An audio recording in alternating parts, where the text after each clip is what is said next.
Happy New Year, everybody. Dan Illman taking a look at the New Year's Day feature race at the Great Race Place, Santa Anita. It's carded as race number 8, and we're going down the hill at about 6.5 furlongs. And it's the Grade 3 Joe Hernandez Stakes featuring the 7-year-old debut of two-time reigning Breeders' Cup Turf Sprint champion Stormy Liberal. And Stormy Liberal is a wonderful horse who gave one of the more underrated performances on the two-day Breeders' Cup extravaganza at Churchill Downs. He popped a 119 Buyer speed figure, just a stratospheric number, in winning the Breeders' Cup Turf Sprint. Now, it was yielding ground, but he was prepared beautifully for that race by Peter Miller. He was ridden beautifully by Drayden Van Dyke. And when it came down to it, he just showed the grit and determination that he's known for. He refused to lose. He turned into the stretch. He broke beautifully in that race. And Drayden Van Dyke was able to get him to settle off of the early lead. He attacked on the turn. And the favorite in that race, the runner-up World of Trouble, was able to parry Stormy Liberal's first thrust. And it looked like the World of Trouble was going on to win the race. But Stormy Liberal refused to yield. He came at that horse again, and he got him. He's now won 4 consecutive races, all by margins of less than a half length. He knows where the wire is, and he is a really cool horse that's banked almost $2 million in his career. He's going to be tough to beat, especially since the Breeders' Cup Turf Sprints already produced 2 next-out winners, World of Trouble popping, I believe, a 109 Buyer speed figure when returning to dirt for his most recent start. That being said, if there is a hole in Stormy Liberal's form, it might be that this race is a means to an end, and he might not be fully cranked up for the Joe Hernandez. The main early season goal in 2019 is a return to Dubai for the Al-Quoz Sprint, a race where Stormy Liberal finished second last year, and of course he'd love to make it a three-peat in the Breeders' Cup Turf Sprint later in the year. So the Hernandez might not exactly be the goal. He might not be cranked up, but he is still way the horse to beat. We'll take the rest of the field in post-position order, beginning with the number 1 Sistron, who's got a good amount of early speed. He's shown it in most of his races. He just seems like he's a little bit of a nibbler. Lots of seconds, lots of thirds. He's going to have to break from that inside post and use that speed in a race where there's a lot of other speed. Horses like Conquest Tsunami, horses like Calculator. So Sistron might be forced to rate, and he's rated with some success in the past. I'm just not sure if he's good enough to win in this spot, although it is worth noting that his only triple-digit Buyer speed figure came going down the hill 2 starts back. Stormy Liberal has 2 uncoupled stablemates in this race. The number 2 Calculator is a familiar foe, no match for Conquest Tsunami and Stormy Liberal in the Daytona.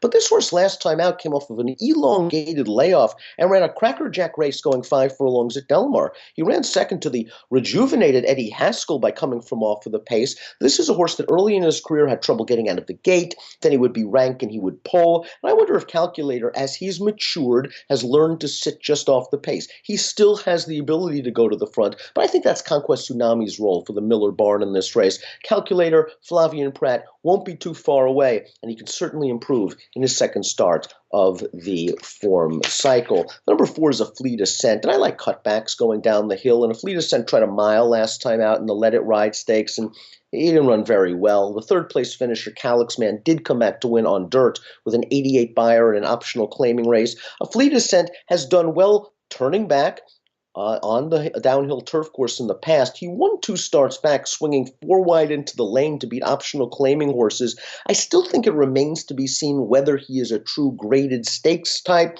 but he is a progressive enough 4-year-old taking on some salty older horses. Number 5, Law-Abiding Citizen, likes this downhill configuration. He's popped triple-digit Buyers going down the hill in his last 2 races, including a game performance last time out on October the 27th, where he tracked Sistron, attacked turning into the stretch, and was just able to grind him down in the shadow of the wire. Now, Stormy Liberal has handled him a couple of times in the past. I do like this horse's tactical speed. I do wonder what we're going to get off a 2.5-month layoff, but he has really come to hand in his last few races for a good trainer in Mark Glatt. And if Stormy Liberal is not ready to go, Law-Abiding Citizen looks like one of the main contenders. The 6 is Publilius Cyrus. I think this is just a reboot, a restart for Vladimir Serin. This horse started out his career with all the promise in the world. He won the Eddie Logan Stakes as a 2-year-old, but he only made 3 starts at 3 last year, and he just didn't run in any of them. The Del Mar Derby, the Twilight Derby, the Hollywood Derby. Maybe those races were just too tough, taking on the likes of River Boyne, who just won the Mathis Brothers Mile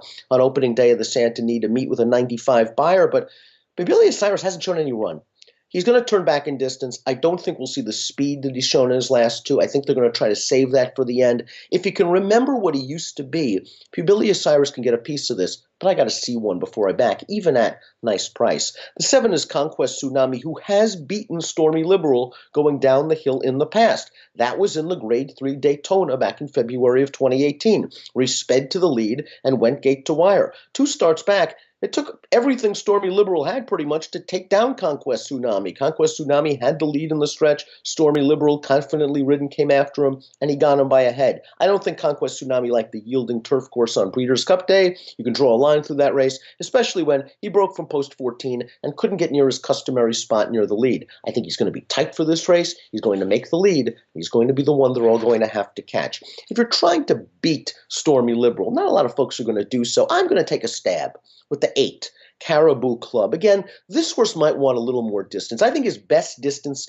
is between 7 furlongs and 1 mile and a 16th. He has one going down the hill, and he's run very competitively recently down the hill. 2 starts back in that aforementioned Eddie D. He was rolling late to finish 3rd, beaten less than a length by Stormy Liberal and Conquest Tsunami. And then they stretched him out in the Grade 2 Seabiscuit last time out, and he went to his knees at the start. It looked like he was in trouble.